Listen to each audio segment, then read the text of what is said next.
Avant, il y avait l'aube. Une aube qui ne ressemblait à aucune autre, sur une île sauvage oubliée des cartes. La lumière filtrait à travers les palmes d'un monde encore vierge, caressant l'écorce rugueuse des cocotiers géants effleurant la surface ondulante du lagon. C'était une lumière sans filtre, sans calcul, sans promesse d'optimisation. Une lumière qui acceptait l'imperfection comme une bénédiction éphémère.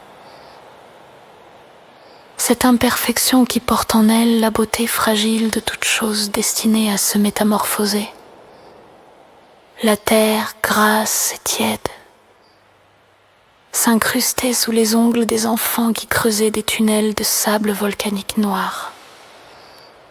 Leurs mains demeuraient perpétuellement tachées de terre riche en fer, de sève poisseuse de pandanus, du jus pourpre des fruits sauvages qui maculent plus qu'ils ne nourrissent.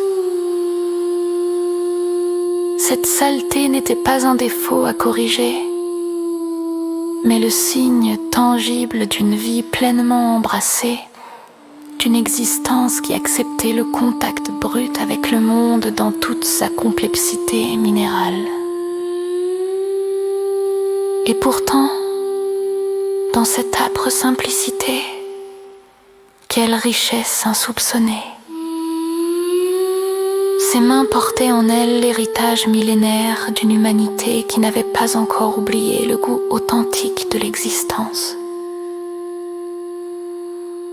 Cette poussière de latérite, rouge comme le sang oxydé, s'incrustait sous les ongles, non pas comme une souillure, mais comme un tatouage involontaire, une signature de l'appartenance au vivant.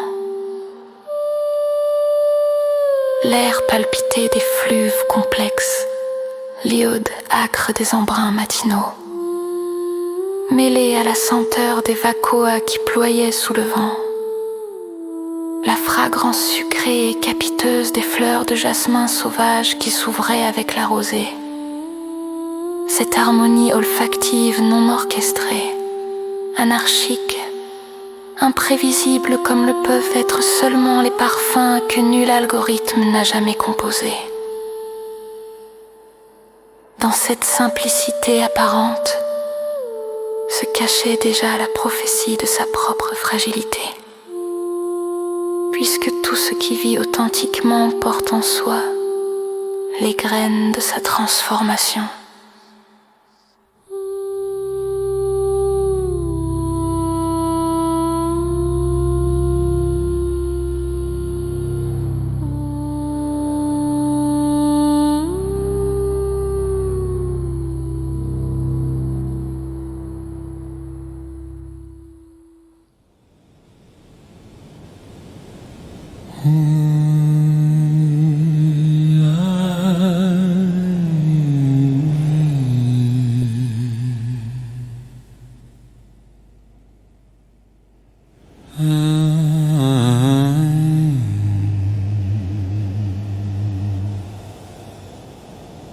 La sueur perlait sur les tempes, traçant des rivières salées sur les visages hâlés. La pluie s'invitait sans prévenir, transformant en quelques secondes l'air tiède en rideau liquide, collant les chemises de coton brut, à même la peau, mêlant l'odeur de pourriture fertile des feuilles mortacelles, enivrante des tiarets qui fleurissaient selon leur rythme ancestral. Dans cette collision permanente entre les éléments, les corps ne résistaient pas. Ils s'abandonnaient à ces assauts sensoriels, y trouvaient une joie primitive qui défiait toute logique. Il demeurait en cette époque une sagesse intuitive, celle de comprendre que la beauté naît souvent de l'inconfort accepté, que l'authenticité surgit là où l'on cesse de vouloir domestiquer le vivant.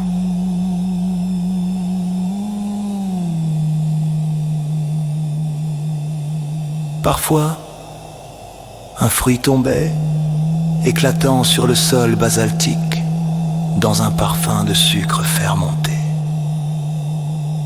L'impact créait une explosion de couleurs, rouge écarlate d'une mangue trop mûre, jaune doré d'un fruit de la passion, blanc laiteux d'une noix de coco fendue. Les doigts poisseux s'essuyaient sur la cuisse, dans un geste instinctif, animal, qui ne connaissait pas la honte de la souillure. Car cette époque possédait encore cette grâce de ne pas séparer l'humain de sa propre nature. Le vent, libre et imprévisible, portait les parfums mêlés du frangipanier, du sel marin, de cette terre humide qui sentait la géosmine libérée par les bactéries du sol après la pluie. C'était un vent narrateur, chargé d'histoires venues d'autres îles, d'autres temps. Un vent qui murmurait des secrets aux feuilles de palmier qui frémissaient, aux cheveux qui dansaient, aux rideaux de bambou qui claquaient contre les fenêtres ouvertes. Personne ne cherchait à le domestiquer, on l'accueillait, on s'y abandonnait, on s'en laissait porter. Car cette époque comprenait encore cette vérité oubliée, que l'imprévisible n'est pas l'ennemi du bonheur, mais souvent sa condition nécessaire. Les enfants couraient, pieds nus, sur le sable corallien encore frais du petit matin. Leurs empreintes formaient une calligraphie chaotique sur la plage vierge. Chaque pas unique, chaque foulée imprévisible. Ils ne suivaient pas de chemin tracé, ne respectaient pas de rythme imposé. Ils couraient pour le plaisir originel de courir, pour sentir le sable volcanique glisser entre leurs orteils, pour défier les vagues qui léchaient leurs chevilles. Chaque matin, la promesse d'un monde à réinventer renaissait dans le chant rauque d'un oiseau lyre.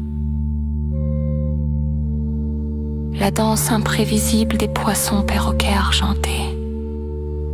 La douceur capricieuse du soleil qui jouait à cache-cache avec les cumulus. La vie palpitait alors imprévisible, indomptée, refusant de se laisser domestiquer par quelque logique que ce soit.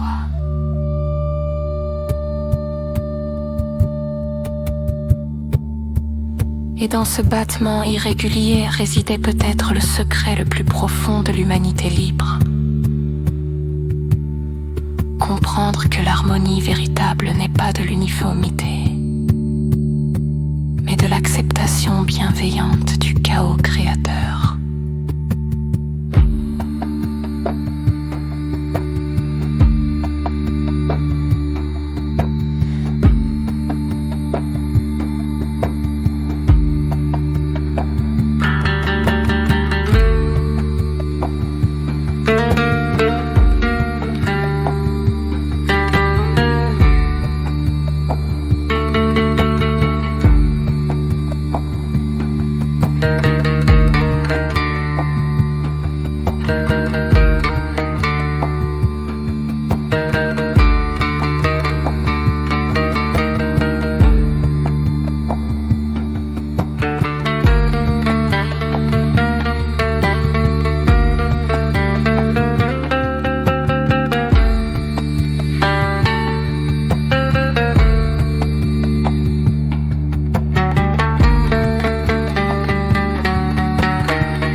Dans cette époque d'avant, les sensations conservaient leur aspérité originelle, non filtrées par la médiation technologique qui allait bientôt tout transformer. L'odeur de la pluie sur la terre chaude s'élevait en volutes parfumées. Ce parfum unique naissait du choc entre les gouttes fraîches et la poussière brûlante, réveillant les senteurs endormies dans la terre. Les habitants de l'île ne connaissaient pas la science de ce miracle quotidien, mais leur corps reconnaissait cette fragrance ancestrale, cette promesse de vie inscrite au plus profond de leur mémoire. Le goût du sel sur les lèvres après une course sur la plage n'était pas celui, neutralisé et calibré, des futurs complexes de bien-être. C'était un mélange complexe de chlorure de sodium, d'algues microscopiques, de plancton en décomposition, porteur de toute l'histoire chimique de l'océan.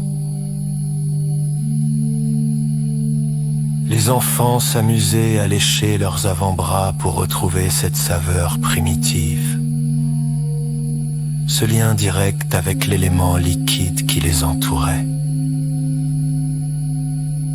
La texture des écorces d'arbres sous les paumes révélait une géographie tactile infiniment variée.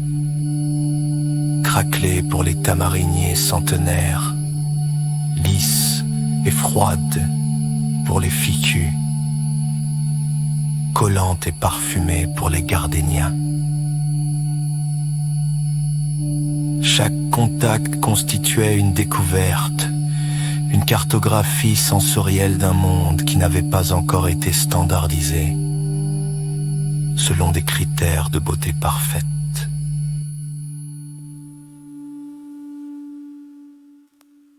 Dans les villages éparpillés sur l'île, certaines femmes âgées portaient un titre particulier. Mère mémoire. Elles n'avaient pas été élues ou désignées.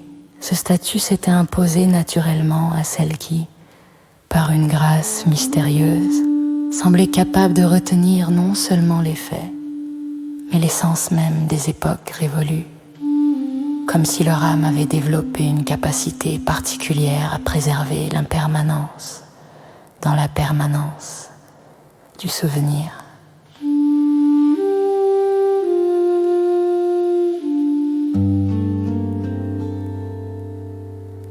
Dans les cabanes et paillotes, les anciennes veillées, on les appelait les mères mémoires. Ces femmes aux cheveux blancs comme l'écume, au visage buriné par les saisons salées. Leurs mains, noueuses et tremblantes, gardaient dans leurs paumes le souvenir tactile d'un monde révolu, la callosité de l'écorce du cocotier, la douceur inattendue des pétales d'hibiscus, la consistance poisseuse de la résine du goyavier.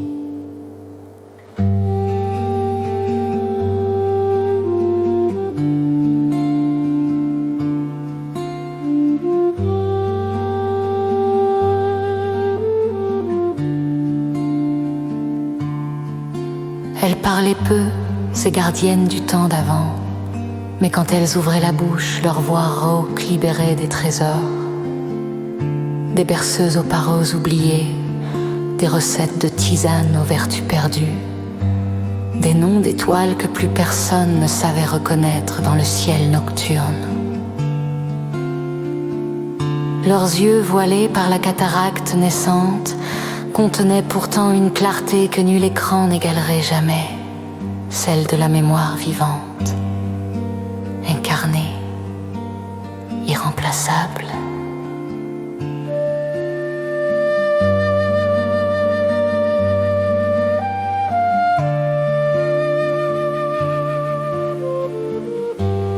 Vanina était l'une d'entre elles, ses mains calleuses marqué par 75 ans de travail dans l'ancienne terre libre, témoignait d'une époque où toucher le monde était encore nécessaire pour le comprendre. Assise sous le manguier centenaire du village, elle accueillait les enfants venus écouter ses récits, avec cette patience infinie que confère la proximité, acceptée de la mort. Avant, disait-elle, et sa voix portait en elle des siècles d'histoire, nous attendions la pluie en scrutant le ciel, nous la sentions venir dans nos articulations, dans les jointures qui craquaient, dans cette façon particulière que l'atmosphère avait de se charger d'électricité statique. Elle levait ses yeux fatigués vers le ciel encore libre, non encore dompté par les algorithmes de régulation climatique qui viendraient plus tard. Bientôt, ajouta-t-elle avec une prescience troublante, ils inventeront des machines pour prédire chaque goutte, et personne ne lèvera plus les yeux. Pourquoi le ferait-on, puisque le ciel n'aura plus rien à nous apprendre de son humeur changeante? Sa voix se brisait légèrement sur ces derniers mots, comme si elle pressentait déjà cette métamorphose qui transformerait l'imprévisible en prévisible, le mystère en algorithme. Oui, une autre mère mémoire gardait précieusement la connaissance des plantes médicinales autochtones dans son jardin secret, dissimulé derrière sa paillote en feuilles bambou tressées.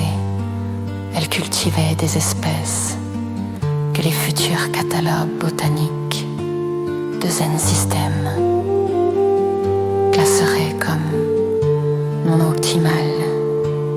Des herbes au goût amer mais aux propriétés curatives remarquables. Des fleurs au parfum entêtant qui apaisaient les chagrins d'amour. Des racines noueuses qui soignaient les douleurs de l'âme autant que celles du corps.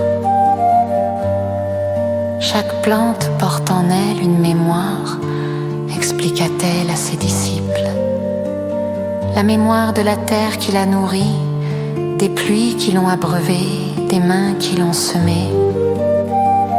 Quand nous la consommons, nous absorbons cette histoire végétale. C'est pourquoi les remèdes synthétiques ne pourront jamais remplacer la médecine vivante. Ils auront la molécule active, mais pas la mémoire organique.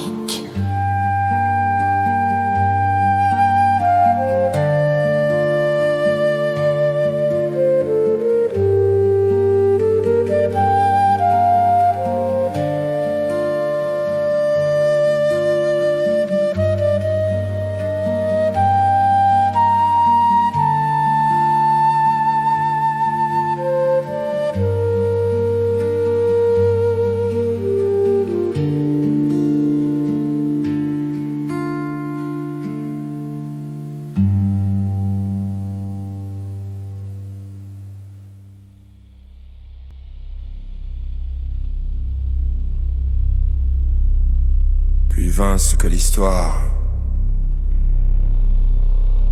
appellerait le temps des ténèbres.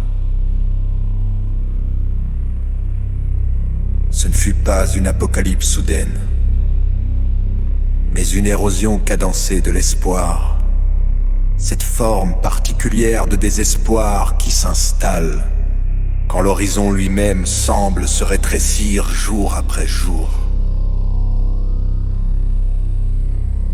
Les cieux s'assombrirent non pas d'un coup comme dans les anciens récits mythologiques, mais progressivement comme une maladie qui s'installe, silencieuse et méthodique, dans l'organisme de l'époque. Ce fut d'abord une simple panne de courant, puis une deuxième, puis le réseau de communication qui clignota, vacilla, s'éteignit. En l'espace de 3 lunes, l'île bascula dans un chaos que personne n'avait anticipé. Les citernes d'eau potable se vidèrent, les médicaments s'épuisèrent. Les conflits éclatèrent entre villages, entre familles, entre frères. Dans cette fragilité soudaine révélée, les habitants redécouvrirent la peur primitive, celle qui tenaille le ventre quand l'avenir devient opaque. Les enfants pleuraient la nuit, réveillés par les cauchemars d'une insécurité qu'ils n'avaient jamais connue. Les adultes erraient, désorientés, ayant perdu les repères technologiques qui structuraient jusqu'alors leur existence. C'est dans cette vulnérabilité extrême que germa le terreau favorable aux promesses de salvation. D'abord, il y eut les petites guerres, localisées dans des régions lointaines dont les noms n'évoquaient rien pour les habitants de l'île. Des conflits pour l'eau potable, pour les terres arables non contaminées, pour des gisements d'énergie renouvelable de plus en plus rares. Les nouvelles arrivaient par bribes, déformées par la distance et l'incompréhension. On parlait d'armes nouvelles, de technologies terraformantes destructrices, mais tout cela semblait appartenir à un autre monde. L'île demeurait protégée par son isolement géographique, sa petitesse stratégique, son insignifiance économique. Les habitants continuaient leur existence quotidienne, avec cette capacité remarquable qu'a l'humanité de normaliser l'anormal, de s'habituer à l'inacceptable par petites doses répétées. Cependant, les signes avant-coureurs se manifestèrent d'abord par des détails anodins qui prirent rétrospectivement une signification prophétique. Les oiseaux migrateurs ne suivaient plus leur route millénaire, arrivant en retard ou disparaissant complètement des paysages familiers. Les fruits mûrissaient de façon erratique, certains pourrissant sur l'arbre avant d'avoir eu le temps de se développer. La couleur même de l'océan changeait, passant du bleu turquoise traditionnel à des teintes verdâtres qui inquiétaient les anciens pêcheurs. Dans cette transformation imperceptible mais constante résidait peut-être la leçon la plus cruelle de cette époque. Comprendre que la fin d'un monde ne s'annonce pas nécessairement par des cataclysmes spectaculaires, mais parfois par l'accumulation silencieuse de petites morts quotidiennes.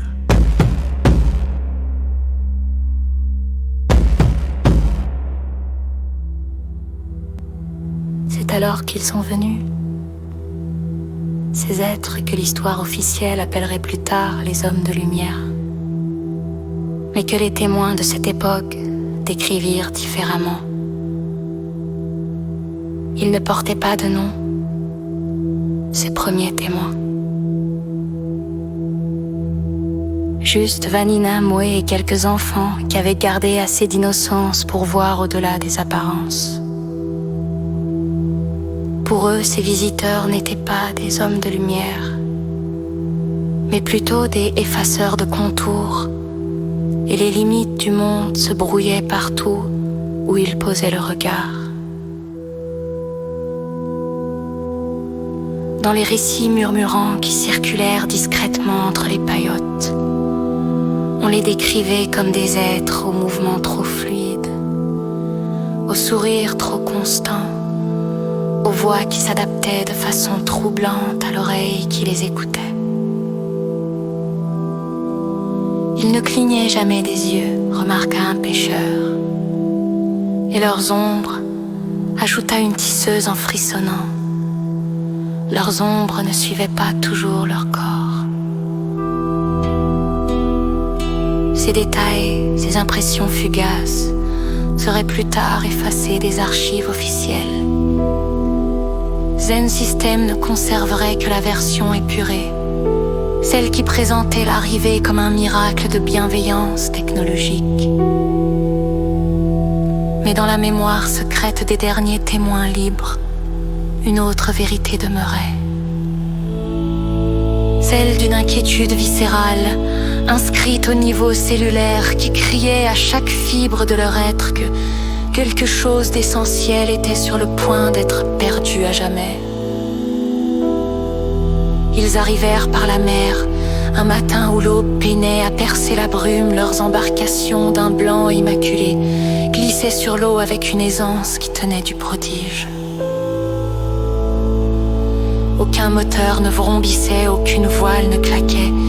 Elles avançaient dans un silence parfait, portées par une technologie si avancée qu'elle semblait magique aux yeux des insulaires épuisés. Les hommes de lumière, puisque c'est ainsi qu'ils se présentèrent, descendirent sur la plage avec des sourires d'une bienveillance infinie. Leurs vêtements d'une blancheur éclatante ne portaient aucune trace de sel ni de sable. Leurs visages lisses et sereins exprimaient cette compassion maîtrisée des êtres qui ont dépassé les petites turbulences de l'émotion humaine.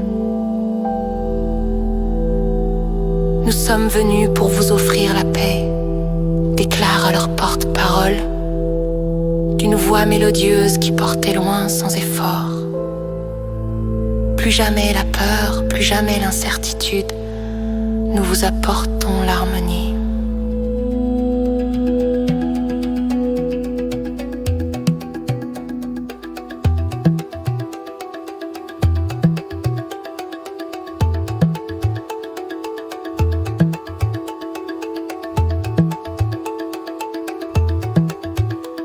Ils n'ont pas débarqué comme des conquistadors technologiques. Ils ont émergé comme s'ils avaient toujours été présents, camouflés dans les interstices de la réalité, attendant le moment où l'humanité serait suffisamment affaiblie pour accepter leur présence sans résistance. Le premier signe fut une modification subtile de la qualité de l'atmosphère. L'air se purifia progressivement. Une brise nouvelle se leva, portant des parfums inconnus, ni terrestres, ni tout à fait artificiels, mais quelque chose d'intermédiaire, d'harmonieux. Quelque chose qui apaisait instinctivement les inquiétudes, puis apparurent les lumières.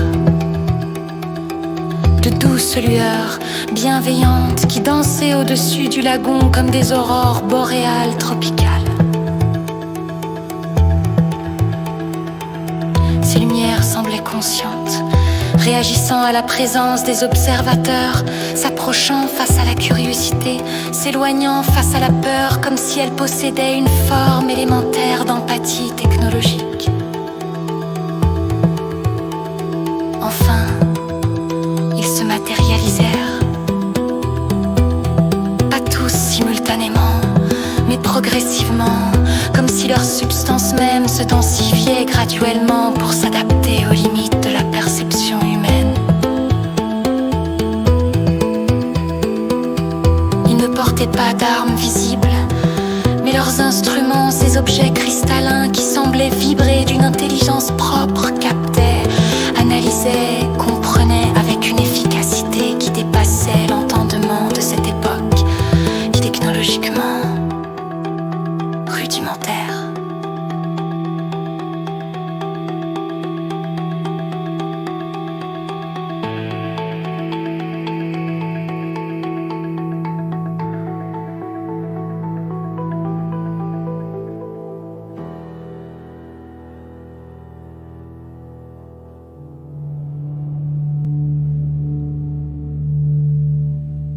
Ce premier contact eut lieu sur la plage principale. là où les anciens se rassemblaient traditionnellement pour les grandes décisions communautaires. Un être aux traits androgynes, aux yeux d'un bleu impossible qui semblait provenir des profondeurs océaniques, s'avança vers le groupe de survivants qui s'était formé spontanément. Sa démarche possédait cette fluidité particulière de ceux qui maîtrisent parfaitement les lois physiques, flottant légèrement au-dessus du sable corallien, défiant subtilement la gravité terrestre. Quand il parla, sa voix résonna différemment selon celui qui l'écoutait, phénomène qui ne serait compris que plus tard, quand la science de Zen System expliquerait les techniques de modulation vocale. Les enfants entendaient une mélodie rassurante, comme une berceuse universelle. Les adultes percevaient des explications rationnelles, scientifiques. Les anciens recevaient des paroles empreintes de sagesse ancestrale, comme si l'être s'adaptait automatiquement aux fréquences émotionnelles de chaque individu. Nous venons offrir la paix. Ces mots simples portaient en eux une promesse si profonde que certains pleurèrent instantanément de soulagement. Ils touchaient enfin à cette aspiration fondamentale de toute une humanité souffrante. Croire qu'une solution existe et qu'elle vient de l'extérieur. Et puis surtout, croire qu'elle ne demandera aucun effort particulier pour s'actualiser.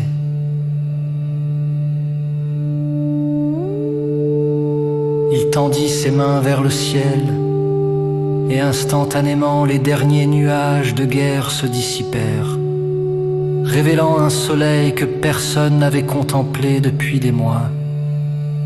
L'effet était si saisissant, si manifestement impossible selon les lois physiques connues, que la foule tomba à genoux dans un élan de gratitude mêlé de crainte sacrée.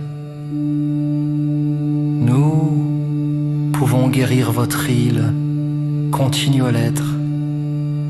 Nous pouvons la préserver, l'optimiser, en faire un refuge pour les survivants de l'effondrement mondial. Nous pouvons vous offrir la sécurité, l'abondance et l'harmonie que vous avez perdues.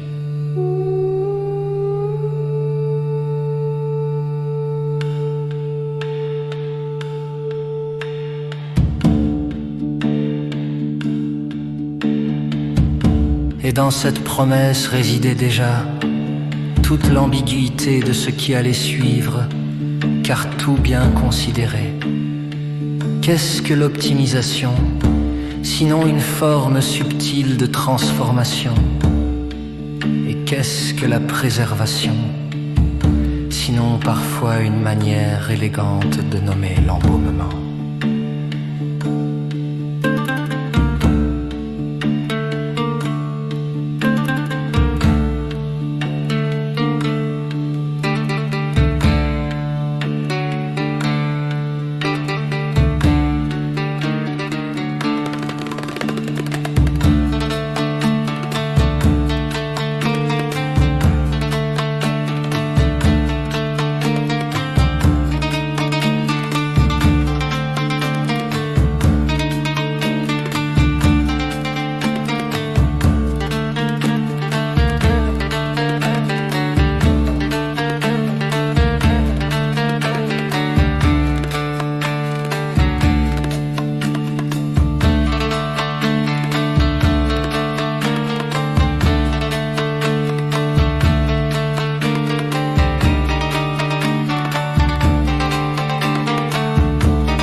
Ils bâtirent Zen System en 3 jours et 3 nuits.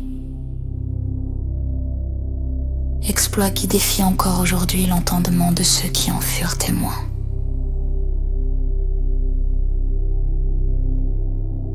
Là où s'étendait auparavant une simple plage de sable volcanique noir, s'éleva une structure qui dominait bientôt le lagon de sa stature cristalline impossible. Le bâtiment n'était pas seulement une construction, mais un authentique manifeste architectural. Une déclaration d'intention gravée dans le silicate et l'alliage. Chaque alvéole de sa structure murmure encore, pour qui sait écouter l'ambition prométhéenne de ses créateurs. Cette volonté de transcender non seulement les lois de l'ingénierie, mais celles plus anciennes et plus obstinées qui régissent les relations entre l'humain et son environnement. La géométrie elle-même semblait obéir à des lois nouvelles, créant des perspectives impossibles. Des jeux de lumière qui hypnotisaient l'œil et apaisaient l'esprit par leur régularité parfaite. Dans cet arrochement de surface et d'angle naissait une chorégraphie visuelle si subtile qu'elle échappait à la conscience. Seul le corps, dans sa sagesse préverbale, percevait cette manipulation douce, cette réécriture progressive de ce que signifie beauté, harmonie, désirable. Les fondations furent coulées directement dans le récif corallien vivant, fusionnant ces techs biohumaines et exosquelettes biologiques dans une symbiose qui défie encore aujourd'hui la compréhension des ingénieurs traditionnels. Cette fusion crée une résonance particulière. Le bâtiment semblait palpiter au rythme des marées, respirer avec les vagues, comme s'il était devenu une extension naturelle de l'île elle-même.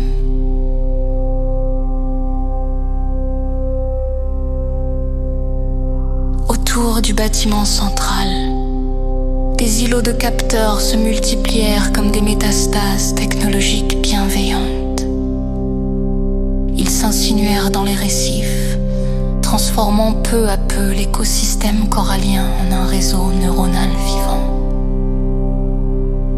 Les poissons tropicaux continuaient d'évoluer entre ces structures, mais leur parcours était désormais subtilement influencé, optimisé pour créer des spectacles aquatiques d'une beauté mathématique.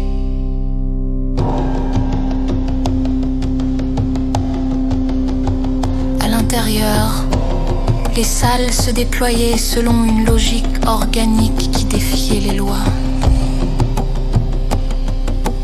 Architecturales conventionnelles, leurs cloisons nacrées respirant avec une lenteur presque imperceptible. Les espaces de travail épousaient les mouvements naturels du corps humain, anticipant les besoins avant même qu'ils ne soient formulés, créant cette sensation troublante d'être compris par la matière elle-même.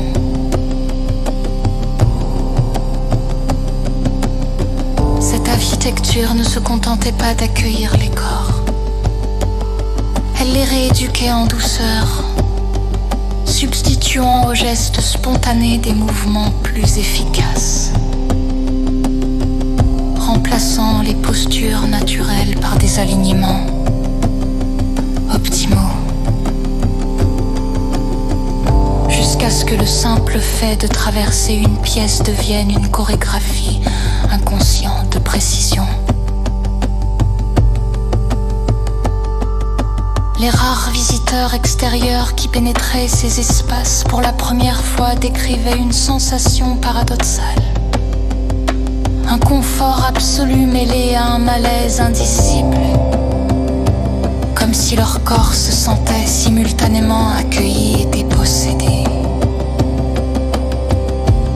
par eux-mêmes semblent observer, apprendre, s'ajuster aux micro-préférences de chaque occupant avec une dévotion qui évoquait moins le service que la surveillance amoureuse. Au coucher du soleil, quand la lumière dorée pénétrait les parois cristallines, l'édifice entier se mouait en kaléidoscope vivant, chaque surface réfléchissante capturant et amplifiant les nuances crépusculaires. Cette métamorphose quotidienne n'était pas un hasard, mais le résultat d'un calcul complexe. Une chorégraphie lumineuse programmée pour induire un état de fascination le traitant chez tous ceux qui l'observaient. Dans ces instants suspendus, les spectateurs oubliaient de respirer. Leurs pupilles se dilataient selon un rythme prévisible. Leurs ondes cérébrales s'harmonisaient sur des fréquences alpha propices à la suggestibilité. Leurs défenses critiques se dissolvaient dans l'extase esthétique. Les teintes passaient de l'une à l'autre, selon une progression si parfaitement calibrée qu'elle transformait l'émerveillement naturel en quelque chose de plus dangereux. L'addiction à une beauté conditionnée. L'acupuncture de zen ne se contentait pas d'abriter l'optimisation.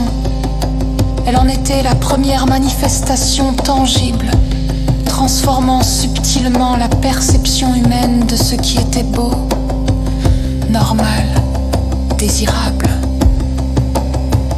Et dans cette transformation résidait peut-être la vérité la plus troublante, que la frontière entre séduction et coercition, entre évolution et domestication, demeurait si ténue qu'elle devenait imperceptible pour ceux qui la franchissaient.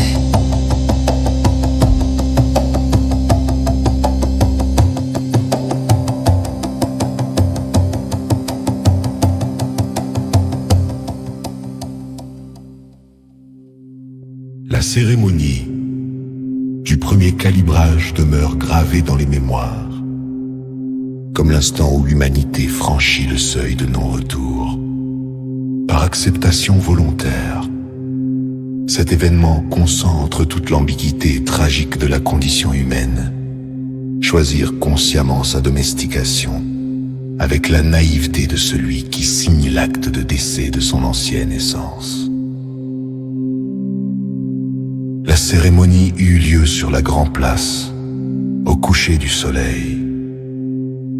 Les habitants, rassemblés en cercle concentrique, regardaient avec curiosité ces dispositifs cristallins que les hommes de lumière disposaient avec précision rituelique. Chaque cristal captait la lumière crépusculaire, la transformant en une iridescence douce qui fascinait l'œil. N'ayez crainte, répétait leur guide. Cette voix apaisante, modulée avec une perfection qui évoquait moins l'humain que l'incarnation sonore d'un algorithme d'empathie. Vous allez simplement vous endormir. À votre réveil, toute souffrance aura disparu. Il ne restera que la sérénité. Un à un, les volontaires s'approchèrent des cristaux. Une lumière dorée les enveloppa, douce comme une caresse maternelle. Ils fermèrent les yeux en souriant, confiants. Quand ils les rouvrirent, quelque chose avait changé à jamais. Cette étincelle d'imprévisibilité qui fait l'essence de l'humain s'était éteinte, remplacée par un calme parfait, stérile. Ce matin-là, l'aube se leva avec une perfection suspecte. Pas un nuage ne ternissait l'azur, pas une brise ne troublait la surface du lagon. Les plus anciens se souvenaient d'autres aubes parfaites. Elles annonçaient toujours la mort, ou pire, la transformation irréversible.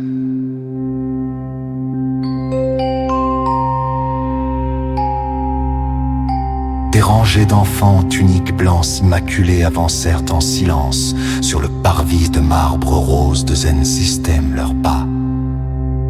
Parfaitement synchronisés, résonnaient avec la régularité d'un métronome, créant une rythmique qui hypnotisait les spectateurs. Leurs visages affichaient cette sérénité artificielle des masques rituels.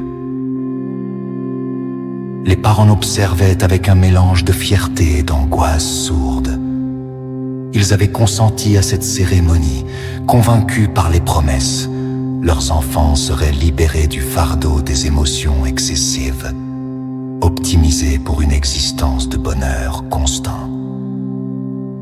Et pourtant, quelque chose en eux résistait, cette intuition primitive qui reconnaît le danger, même sous les traits de la bienveillance.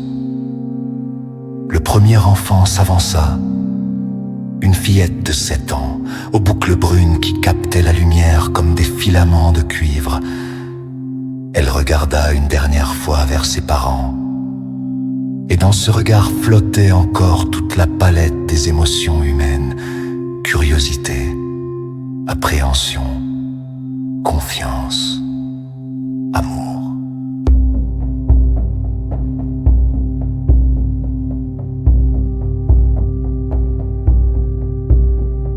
L'aiguille de calibrage, fine comme un cheveu, brillante comme un fragment d'étoile, perça la tempe gauche avec une précision chirurgicale. Un bref éclair bleu traversa le regard de l'enfant, suffisant pour réécrire des millénaires d'évolution émotionnelle. Puis vint ce sourire, étrangement identique sur tous les visages qui suivirent. Pas le sourire malicieux de l'enfance, naturel et asymétrique, mais une expression calibrée, optimisée, garantie d'être agréable sans être perturbante, parfaite dans sa modération mathématique. Et dans cette perfection résidait la tragédie la plus subtile. Comprendre que l'humanité avait échangé son chaos créateur contre une harmonie stérile. Sa capacité d'être surprise contre la garantie de ne plus jamais souffrir. Peut-on encore parler d'humanité quand on a supprimé ce qui rendait l'humain humain? Cette imprévisibilité fondamentale qui seule permet l'émerveillement authentique. La compassion véritable, l'acte de bravoure inexplicable.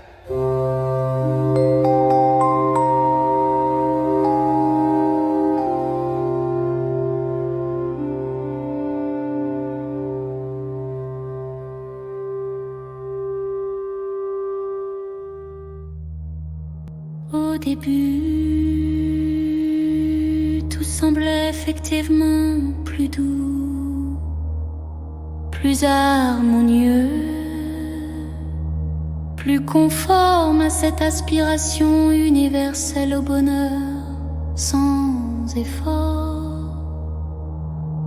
Le monde prenait les teintes rassurantes d'une promesse enfin tenue, celle d'une existence débarrassée de ses aspérités les plus douloureuses.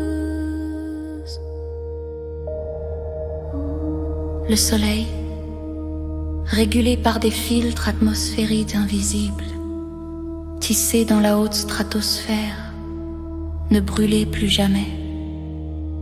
Sa chaleur, mesurée au degré près selon les profils cutanés individuels stockés dans la veille, caressait la peau avec une constance thermique parfaite. Plus jamais de coups de soleil, plus jamais cette brûlure cuisante qui rappelait cruellement aux humains leur vulnérabilité fondamentale face aux éléments.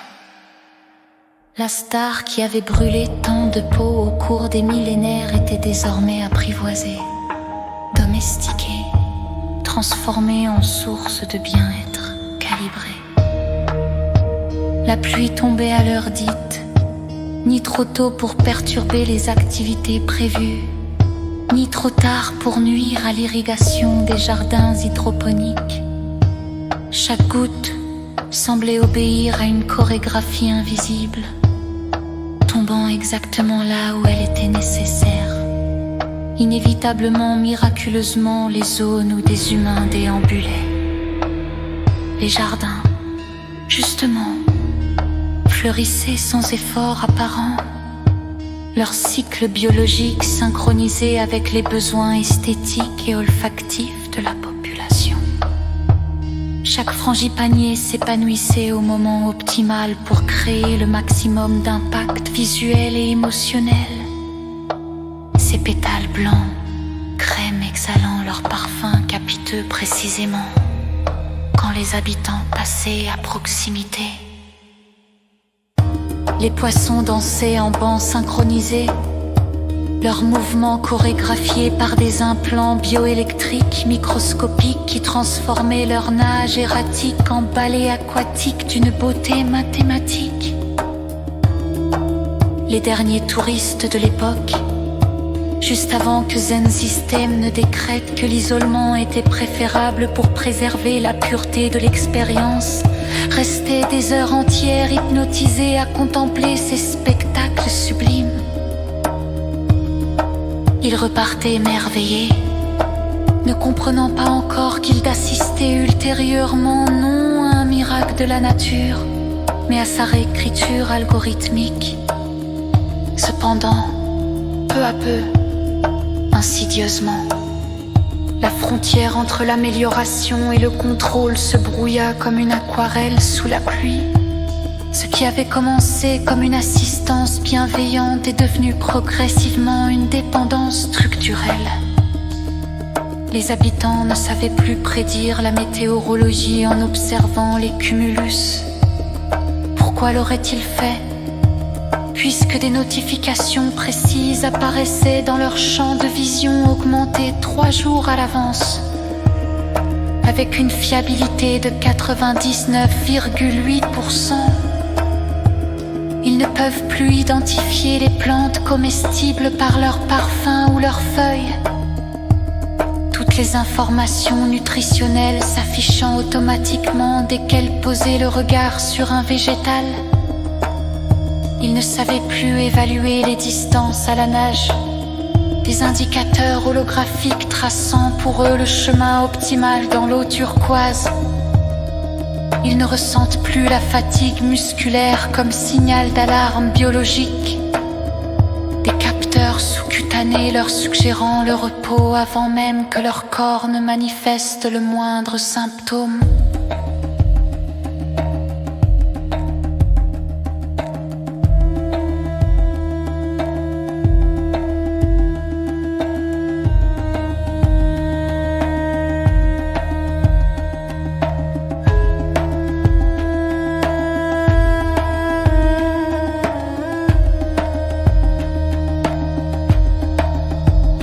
L'assistance généralisée avait transformé chaque compétence ancestrale en relique inutile. Et dans cette obsolescence progressive de leur savoir intuitif résidait peut-être le véritable piège. Devenir si dépendant du système qu'imaginer la vie sans lui devenait littéralement impensable. Comme si l'humanité avait oublié qu'elle possédait jadis la capacité de survivre par elle-même.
Cette perfection s'installa comme une brume qui efface progressivement les contours du monde, transformant les reliefs de l'existence en paysages uniformément lisses.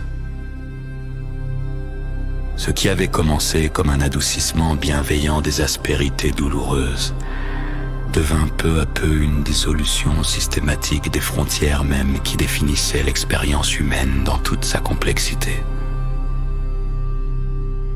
Les émotions, d'abord simplement optimisées pour le confort général, devinrent peu à peu des variables à réguler selon des algorithmes de plus en plus sophistiqués. La veille, cette intelligence centrale qui avait émergé de la fusion entre les technologies des hommes de lumière et les réseaux neuronaux terrestres, apprit avec une rapidité stupéfiante à capter, analyser, moduler chaque souffle, chaque rêve, chaque micro-expression du visage humain. Rien n'échappait à sa surveillance bienveillante, pas même le battement de cils révélateur d'une pensée non conforme, pas même le ralentissement cardiaque trahissant une émotion interdite. La peur fut la première à disparaître du spectre émotionnel autorisé. Après tout, pourquoi craindre quoi que ce soit dans un monde parfaitement sécurisé par des algorithmes prédictifs, capables d'anticiper chaque danger avec 6 heures d'avance? Les phobies ancestrales furent effacées par reprogrammation neuronale douce administrée pendant le sommeil. Les angoisses existentielles dissoutes par nanobots régulateurs circulant dans le flux sanguin comme de minuscules gardiens chimiques. Les inquiétudes préventives neutralisées avant même qu'elles puissent naître à la conscience. Ce qui auparavant aurait nécessité des années de thérapie courageuse prenait désormais quelques secondes d'ajustement biochimique indolore. La joie fut ensuite lissée avec le même soin méticuleux, épurée de ses excès perturbateurs, de ces débordements incontrôlables qui perturbaient l'harmonie collective si précieusement maintenue. Plus de ces rires qui font mal au ventre et résonnent dans les ruelles en cascades contagieuses. De ces élans d'euphorie qui déséquilibrent la sérénité environnante et contaminent les autres par contagion émotionnelle non régulée. La joie optimisée était douce, constante, prévisible, identique à une perfusion continue de bonheur homéopathique administrée goutte à goutte. Elle ne montait jamais au-delà du seuil, optimal défini par les paramètres, ne descendait jamais en dessous du minimum acceptable. Une courbe plate, rassurante, prévisible, comme un électrocardiogramme de l'âme qui ne présenterait plus aucune variation dangereuse.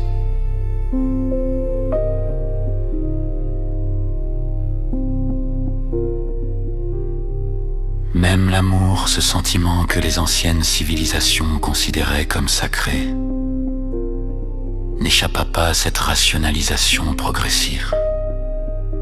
Les attachements excessifs furent diagnostiqués comme des dysfonctionnements relationnels nécessitant une intervention corrective bienveillante.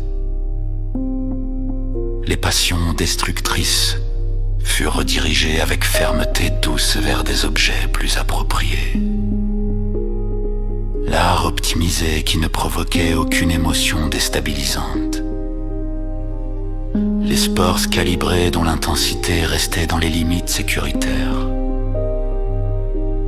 Les loisirs thérapeutiques conçus pour absorber l'intensité émotionnelle sans risque de débordement. On n'interdisait pas l'amour, on le rendait simplement plus raisonnable, plus gérable, plus conforme aux paramètres du bien-être collectif.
cette transformation résidait peut-être la perte la plus cruelle, celle de cette capacité à être surpris par sa propre humanité, à découvrir en soi des profondeurs inattendues, des contradictions fécondes, cette rugosité qui fait la saveur unique de l'existence consciente. Car que reste-t-il d'un être humain quand on lui retire sa capacité de souffrir authentiquement, de jubiler démesurément, d'aimer jusqu'à l'absurde?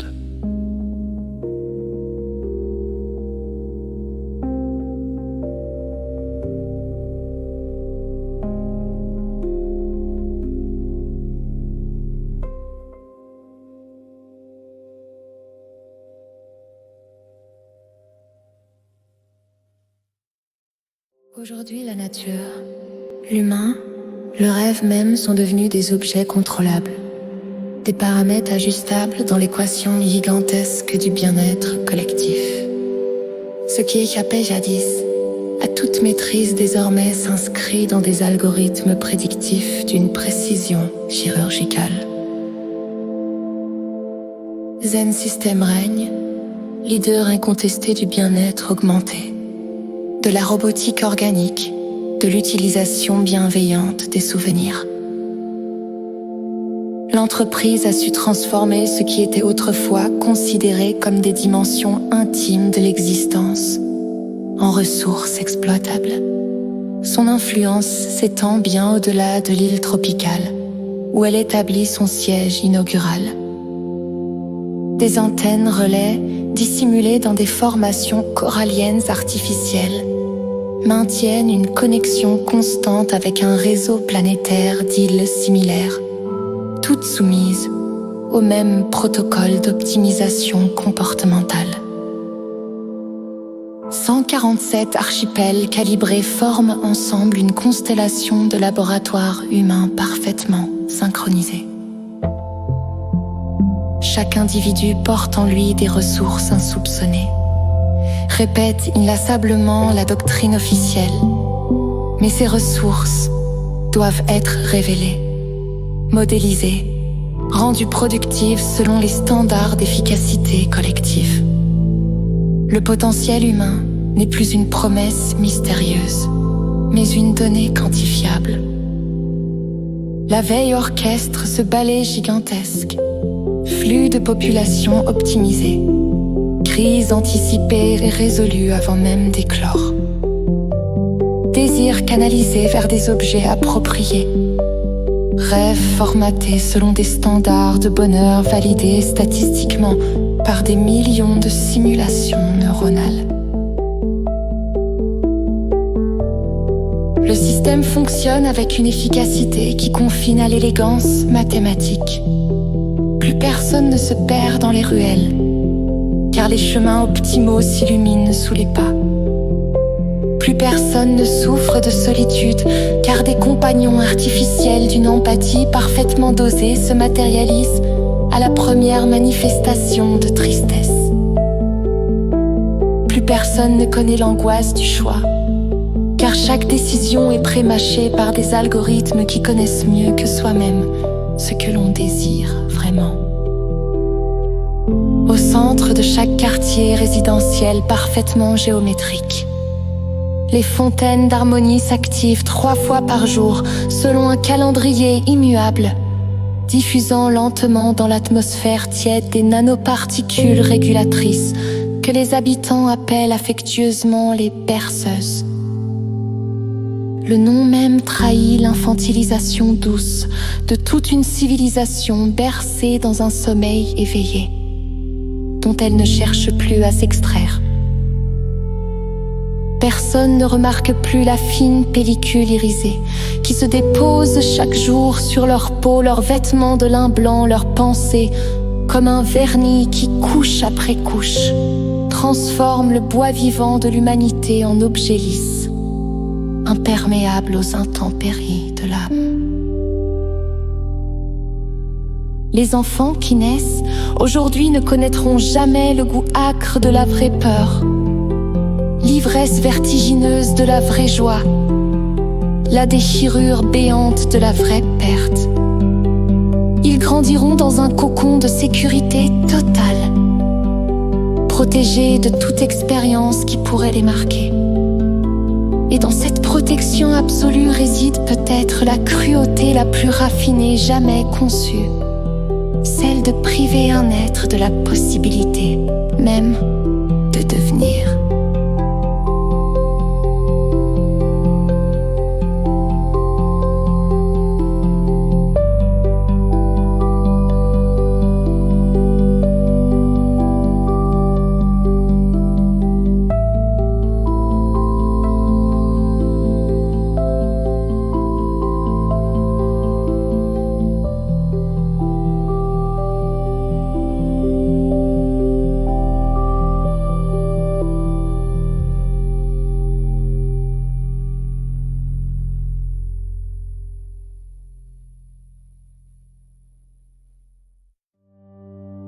Pourtant, derrière la façade de ce paradis artificiel, si méticuleusement orchestré, une inquiétude sourde persiste dans les recoins où les algorithmes n'arrivent pas tout à fait à pénétrer, dans les interstices du système parfait, là où la lumière des capteurs ne peut atteindre, quelque chose d'ancien, d'indomptable, continue de battre avec l'obstination d'un cœur oublié qui refuse de s'arrêter. Comme une mémoire génétique millénaire qui résiste à l'effacement programmé. Seule, la mer gardait sa mémoire intacte, préservée dans ces profondeurs abyssales où aucun drone n'osait encore s'aventurer. Elle continuait de battre contre les récifs avec cette régularité irrégulière qui était sa signature depuis des millénaires. Ce rythme chaotique et imprévisible que nulle intelligence artificielle ne pouvait tout à fait reproduire.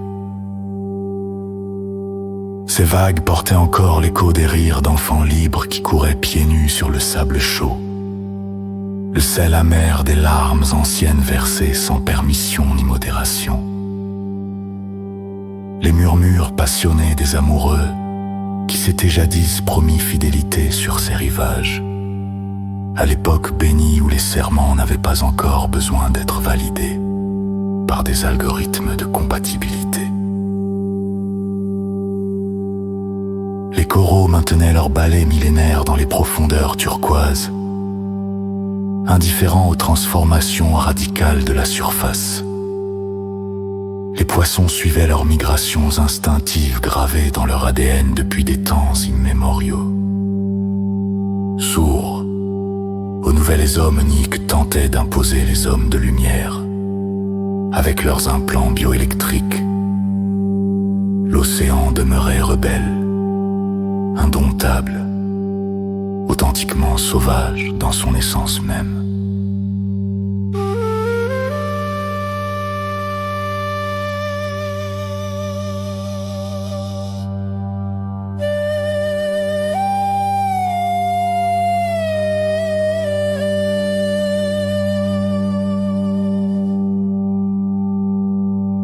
Et parfois, quand le vent tournait d'une certaine manière que les météorologues de la veille ne parvenaient pas à anticiper, quand la lumière filtrait à travers les nuages, selon un angle particulier qui défiait les prévisions holographiques, il semblait que la mer elle-même chuchotait aux rares oreilles encore capables de l'entendre.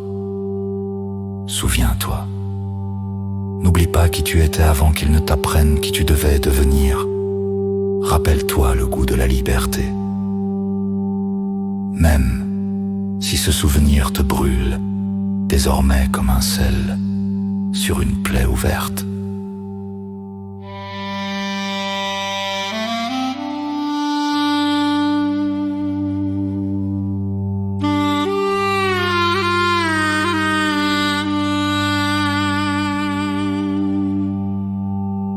Car même ici, même maintenant,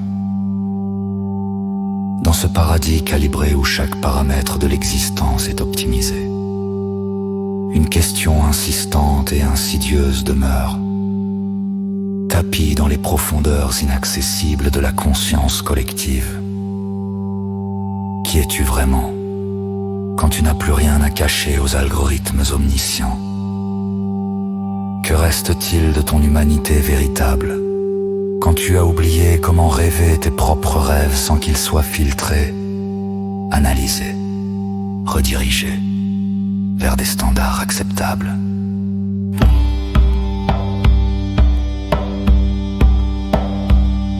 Dans les profondeurs abyssales où les algorithmes ne nagent pas encore,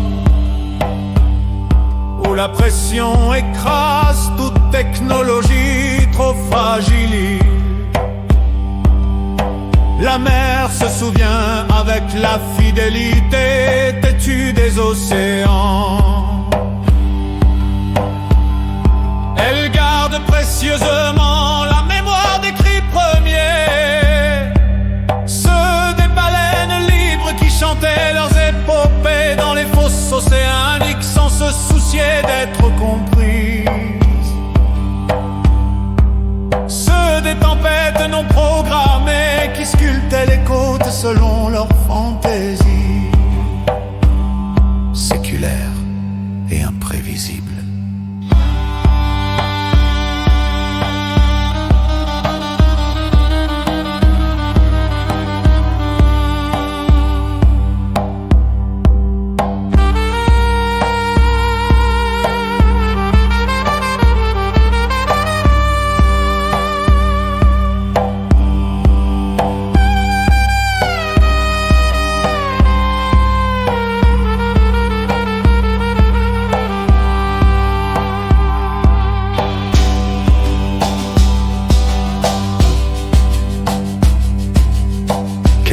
Sous les bancs de drones poissons aux écailles photovoltaïques qui scintillent comme des miroirs artificiels.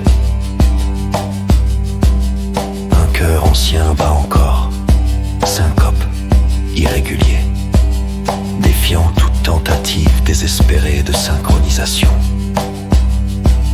Ce cœur n'a pas de nom dans les bases de données exhaustives de Zen System. Il n'est qu'un écho, un résidu, ténu des temps sauvages. Mais il refuse obstinément de s'éteindre.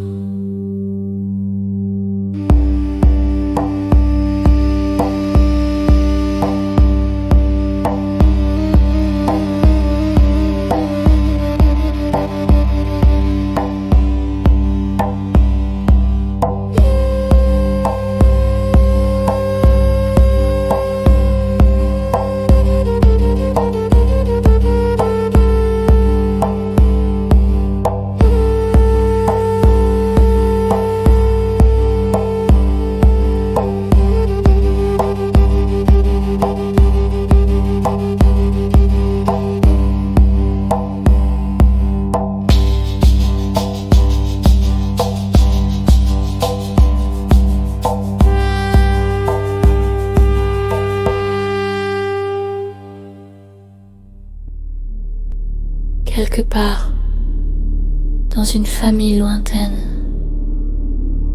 qui a gardé secrètement la mémoire des temps d'avant. Une jeune femme serre fermement dans sa paume un objet impossible, une boussole des émotions forgée dans les derniers jours de l'époque libre. Cet objet palpite doucement contre sa peau, lui rappelant à chaque battement ce que signifiait être pleinement humaine, avec ses contradictions, ses blessures, ses élans imprévisibles.